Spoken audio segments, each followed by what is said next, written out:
신율의 뉴스 정면 승부 3부 시작합니다. 매일 월요일부터 목요일까지 그리고 금요일은 일부에 보내드리는 코너가 있죠. 오늘 하루의 주요 뉴스들 여러분들께 말씀드리고 함께 생각해보는 정면 브리핑인데요. 오늘도 근데요. 이제 금요일도 3부입니다. 우리 박재 PD가 그러는데 제가 이게 아는 게 없어가지고 근데 어쨌든 오늘도 여러분을 위해서 김영민 아나운서 나와 있습니다. 안녕하십니까? 네, 근데 어쨌든 나왔습니다. 어쨌든. 예, 안녕하세요. 이게 월요일부터 금요일까지네, 이제는. 네, 다시 바뀌었어요. 다시 바뀌었어요. 네. 요새 저는 아주 개강하니까 정신이 없어가지고. 그러니까요. 예. 근데 어쨌든 요새 개강도 하고 그래가지고 저건데 그거 아세요? 어떤 거요? 초등학교가 폐교된 게 엄청 많대요, 요새. 그 얘기 학생 같이 하지 않았어요, 저희? 했었나? 저한테 듣고 이제 다른 데 가서 얘기하시고 잊으셨나 봐요. 마치 내가 근데 응. 진짜 나이 먹으면 그래요. 깜빡깜빡하지. 네. 그럼요. 49곳인가? 이제 폐교가 하여간 학교가 모두. 예. 근데 어쨌든 요새 애기들 이렇게 학교 가는 거 보면 좀 귀엽잖아요. 귀엽고 참 이제 새학기가 시작이 됐구나라는 생각이 들어요. 제가 폭설이 엄청 내렸잖아요. 3월 4일에. 네. 그때 이제 운전해서 학교 앞을 지나가는데 횡단보도에 애기들이 이제 입학을 하는데 아주 예쁜 옷을 차려입고 아주 막 꽃다발 들고 우산 썼는데 표정이 너무 굳어 있는 거예요. 이제 긴장이 돼가지고. 그렇지. 막 너무 귀엽더라고요. 처음에 그러고 옛날 생각해 보면 왜 맨날 요새도 그럴 거야 아마 반이 바뀌잖아요. 학년 올라가면. 그렇죠. 예? 그러면은 좋은 말로 하면 새로운 친구들 사귄다 그러는데 이게 이 분위기 어떻게 적응하지 이렇게 걱정하는 그렇죠. 사람들도 많아요. 네. 예. 근데 어쨌든 우리나라는 3월에 외국은 안 그렇잖아요. 근데 우리나라는 3월에 이제 모든 학기가 시작이 되니까 사실상 1년의 시작은 학교 관계자들은 3월이 이제 시작을 한다 이렇게 볼 수가 있는데 바로 그런 3월에 또 아주 안 좋은 소식도 있습니다. 요새 가장 주목을 받고 있는 국가기관 중에 하나죠. 소위 말해서 헌법적 독립기관이라는 걸 앞세운 상태에서 이 채용 비리 참 정말 상상을 초월하는 비리던데 그죠? 네. 바로 선관위의 채용 비리 실태입니다. 네, 그렇습니다. 감사원에서 선관위 채용 등 인력관리 실태에 관한 감사보고서를 공개했는데요. 고위직은 물론이고 중간 간부에 이르기까지 자신의 가족 채용을 청탁하는 그런 행위가 굉장히 빈번했고 인사 담당자, 채용 담당자들도 각종 위법적이거나 편법적인 방법을 동원했던 것으로 드러났습니다. 지난 2013년 이후에 시행됐던 경력 경쟁 채용을 이제 감사원에서 전수조사를 했는데 무려 878건의 규정 위반이 있었던 것으로 나타났습니다. 특혜 채용 관련자가 감사에서 이런 이야기를 했다고 합니다. 과거 선관위가 경력직 채용을 할 때 믿을 만한 사람을 뽑기 위해 친인척을 채용하는 전통이 있었다. 이렇게 말했다고 하고요. 또 2021년부터 22년 경력 경쟁 채용 당시 선관위 인사 담당자도 이 선관위를 가족회사다 이렇게 지칭하면서 선거만 잘 치르면 된다. 절차만 지키면 된다. 이런 이야기를 한 것으로 전해집니다. 그러니까 온갖 방식이 다 동원된 거 아니에요? 예? 그렇죠. 사실은 이 기사를 보면 굉장히 다양한 곳에서 가족 채용을 했던 정황들이 나열이 돼 있는데 한 가지 예만 좀 알려드리면 박찬진 전 중앙선관위 사무총장, 고향인 광주선관위 관리과장 등을 거쳐서 이 중앙선관위의 사무총장에 오릅니다. 전남선관위에서 2022년 1월에 경력직 채용 공고를 냈는데 그때 당시 사무차장이던 이 박 전 사무총장의 딸 A씨가 전남선관위에 지원을 합니다. 이때 이 딸인 A씨는 광주 남구청 공무원으로 재직을 하고 있었는데 그럼에도 불구하고 지역선관위 근무를 희망한 것인데요. 전남선관위에서는 면접위원들에게 평정표를 비워두고 서명만 미리 받는 그런 부정 채용 수법을 진행해서 이 사무총장의 딸 A씨를 포함한 6명을 합격시킵니다. 이 수법이 서류 전형 면접 팁 이라는 파일에 적혀서 공유가 됐는데 감사원 감사 이후에 인사 담당자가 이 문서 작성자 후임에게 파일을 폐기하고 문제가 되는 내용을 삭제할 것을 지시했고 너도 수정했으니 공범이다. 이런 발언이 나온 것으로 전해집니다. 원래요. 이 범죄에 저지르면 딴 사람 끌어들이는 거 이거 전형적인 아주 그 조폭적인 수법인데 한 가지 제가 분명히 여러분들한테 우리 청취자 여러분들한테 말씀드리고 싶은 게 있어요. 저는 이 정착자다 보니까 선거 때 선관위 사람들하고 접촉을 많이 합니다. 그런데요. 이 선관위 공무원들의 대다수는요. 굉장히 정말 묵묵하게 자기의 일을 열심히 합니다. 때로는 멱살도 잡히고 욕설도 들어가면서 왜 그러냐면 그 선거 때 되면 후보자들 뭐 이 있잖아요. 왜 그 말리면은 뭐 네가 뭔데 뭐 이런 걸 그런 거 다 견뎌내는 분들이 선관위 공무원들이에요. 저는 이분들한테 굉장히 경의를 표해야 된다고 생각합니다. 문제는 몇몇 고위직들 때문에 선관위 전체가 매도되고 있다라는 생각을 하는데 그러니까 이 사람들은 철저히 해야 되고 앞으로 재발 방지를 해야만 그렇게 고상하는 선관위 공무원들에 대한 시각이 바뀌어지고 그것이 바로 그 공무원들에 대한 가장 큰 보상이라고 저는 생각을 하거든요. 근데 뭐 고개를 숙였다. 저는 이거 아니 고개를 왜 이렇게 맨날 숙여요? 지난번에도 숙인 것 같은데 책임지는 사람 한 사람도 없는데 고개만 숙이면 되는지 모르겠어요. 제가 혼나는 것 같은 그런 느낌이 좀 드는데. 화가 나서 그래요. 네. 네. 선관위에서 어제 입장을 냈습니다. 국민 여러분께 다시 한번 깊이 사과드린다라는 공식 입장문을 내면서 이 국회에서 선관위 통제 방안에 대한 논의가 진행되면 적극적으로 참여할 예정이라고 밝혔습니다. 그리고 어제에 이어 오늘은 노태학 중앙선관위원장이 직접 대국민 사과문을 냈는데요. 고위직 간부들의 자녀 특혜 채용 문제로 국민 여러분께 큰 실망과 걱정을 안겨드렸다며 통렬한 반성과 함께 머리 숙여 사과드린다고 했습니다. 그리고 국민 여러분이 만족할 때까지 제도 개선에 최선을 다하겠다. 예. 네, 인사규정 정비하고 감사기구의 독립성을 강화해서 그동안 마련했던 제도 개선에 안주하지 않고 다양한 외부 통제 방안을 적극 검토하겠다고 했습니다. 그리고 이런 이야기를 하는데 조직 운영에 대한 불신이 선거 과정에 대한 불신으로 이어질 수 있다는 것에 책임을 통감하고 있다. 이런 이야기까지 합니다. 그래서 지금 부적정하게 업무를 처리한 특혜 채용 관련 직원들에 대해서는 징계위원회에 징계를 요구했고 엄중하게 조치할 예정이라고 밝혔습니다. 아니 근데 이거 예전에 이거 불거졌을 때 똑같은 얘기 비슷한 얘기 한 것 같아요. 근데 그동안은 뭐 했죠? 저는 그거를 묻고 싶고요. 이렇게 계속 사과만 한다. 이게 있잖아요. 이 문제의 심각성을 잘 모르시는 모양인데 이 문제는 공정에 관한 문제입니다.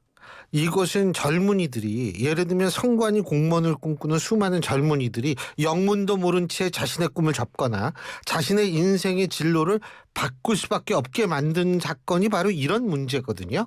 근데 같은 사과를 반복을 한다? 뭐 같지는 않지만 아주 유사한 사고를 반복한다? 그런데 바뀌지 않았으니까 반복하는 거 아닌가요? 그렇다면 과연 거기에 대한 나름대로의 누군가는 책임을 져야 되는 거 아닌가요? 전 이해를 못하겠어요. 근데 뭐 여야의 반응도 뭐 차이가 있다며요. 네, 국민의힘에서는 외부 감시를 강화하자, 예를 들어서 뭐 특별감사관을 도입하자 이런 주장을 하고 있는데 민주당은 국회 차원의 감시를 강화하자 이렇게 조금은 미묘한 온도차를 보이고 있습니다.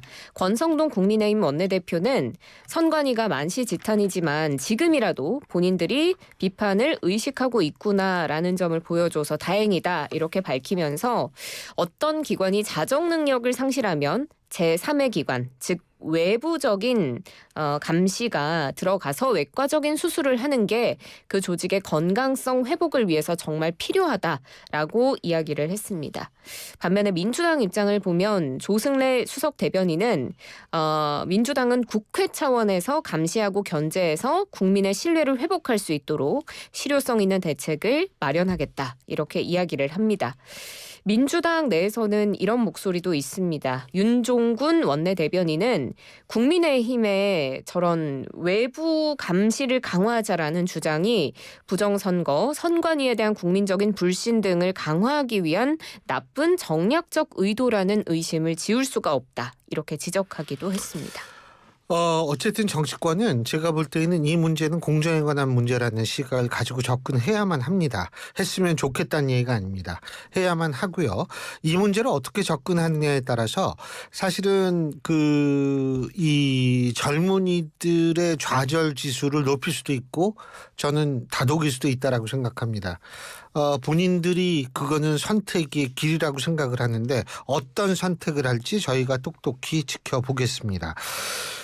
자, 그리고 트럼프 대통령이 우리나라의 관계에서 손해를 보고 있다고 주장을 했죠? 네, 예. 그렇습니다. 현지 시간 4일에 트럼프 미 대통령이 집권 2기 들어서 첫 의회 상하원 합동 연설을 합니다. 이 자리에서 한국을 콕 집어서 미국이 대외 관계에서 손해를 보고 있다라고 이야기를 한 건데요. 셀 수 없이 많은 국가가 우리가 그들에게 부과한 것보다 더 높은 관세를 부과하니까 이건 굉장히 불공평하다, 불공정하다라고 이야기를 하면서 인도, 중국 사례를 거론하고 한국의 평균 관세는 미국이 부과하는 것보다 4배 높다 이렇게 주장을 한 건데요. 이 구체적인 근거는 제시를 안 했습니다. 일단 한국, 미국 아시는 것처럼 FTA를 체결을 하고 있기 때문에 일단 많은 품목에서 관세를 서로 부과하지 않고 있거든요. 그렇지만 트럼프가 이렇게 4배라고 주장을 한 건 아마 부가가치세를 염두에 둔 것이 아니냐 이런 해석이 일각에서 나오기도 합니다. 그래서 트럼프는 한국이 더 높은 관세를 부과하고 있다라고 인식하고 있기 때문에 아마 다음 달 2일로 예고된 상호 관세 부과에서 한국에도 높은 세율을 부과하지 않을까라는 우려가 나옵니다. 참 트럼프 대통령의 말 한마디에 일희일비한다라는 거 이것도 참 그런데 방위비도 문제예요, 사실 지금. 네, 그렇죠. 이 합동 연설에서 그 군사 지원에 대한 언급도 하거든요. 이런 이야기를 합니다. 생각을 해봐라. 4배나 높다. 우리는 한국을 군사적으로 아주 많은 또 다른 방식으로 도와주는데도 이렇게 이런 일들이 일어나고 있다. 우방 국가가 이렇게 하고 있다. 라면서 군사적 도움을 준다라는 부분을 명확하게 언급을 하는데 이게 향후에 주한미군 방위비 분담금 협상할 때 이제 미국에서 주한미군 감축 얘기를 꺼낼 수도 있고 방위비 분담금을 대폭 증액하는 안을 꺼낼 수도 있어서 이런 부분에서 좀 우려가 나오고요. 그리고 이걸 협상과 외교력으로 풀어내야 되는데 지금 우리나라가 정상 외교를 하는데 좀 어려움이 있는 국내 정치적인 상황이 있어서 우리에게 좀 불리한 여건이다라는 해석이 나옵니다. 좀 어려운 게 아니라 지금 없잖아요. 이거 더 많이 어렵다고 할 수 있는 네. 문제가 없고. 근데 참 지금 전 세계가 너무 혼란스러워요. 우리나라는 자체적으로 혼란스럽죠. 그런데 대외적으로도 이렇게 혼란스러우니까 참 걱정입니다. 이걸 어떻게 해야 좋을지. 참.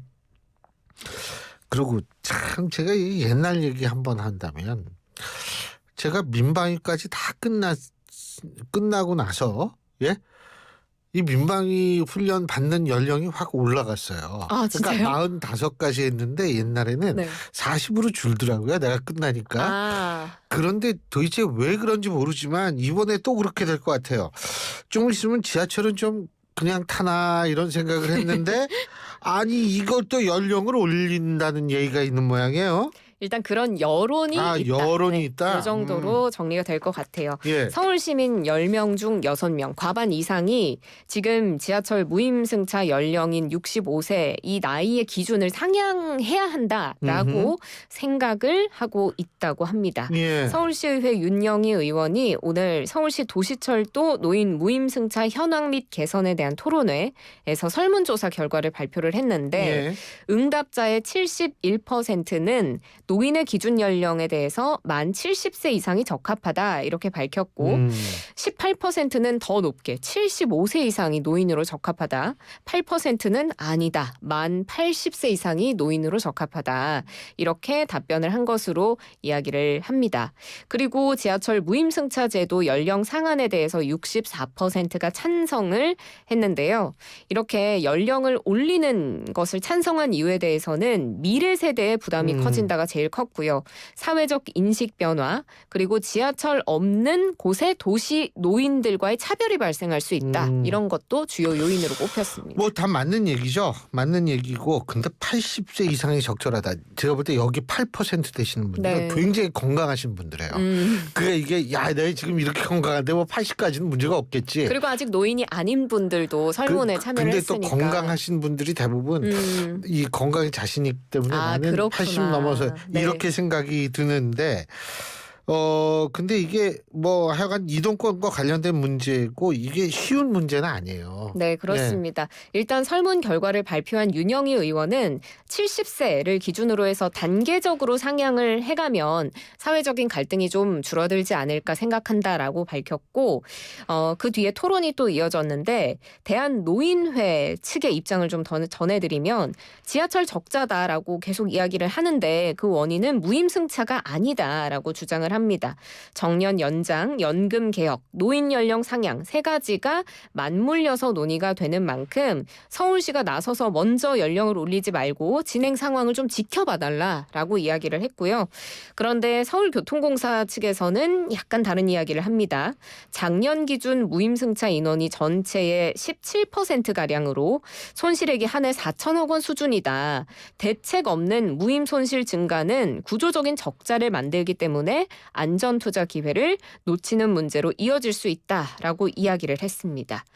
자, 그다음에 서울시 입장 들어보면 이 이동권 여러 가지 가치를 갖고 있기 때문에 기본적인 국가의 서비스 개념이라서 국비 지원이 같이 동반돼야 된다. 이런 이야기를 합니다. 동의합니다. 왜 그러냐면 이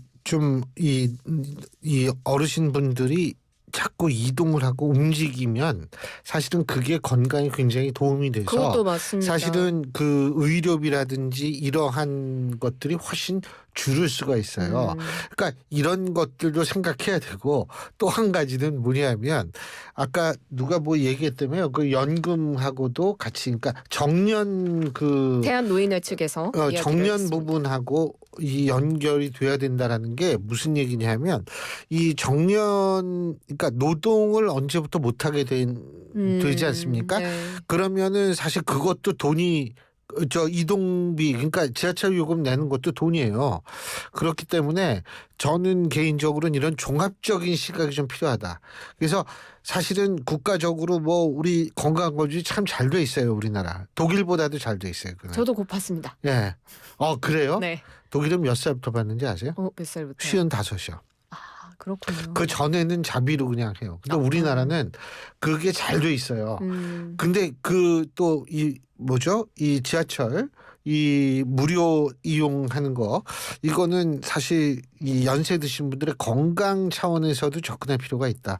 이런 생각이 듭니다. 내가 나이가 드니까 이 부분에 대해서 아주 민감하게 반응을 하고 진심이시네요. 있어요. 네. 예. 자, 오늘 여기까지 하죠. 수고하셨습니다. 맞습니다. 예, 김영민 아나운서였습니다. 여러분 안녕하세요. 서울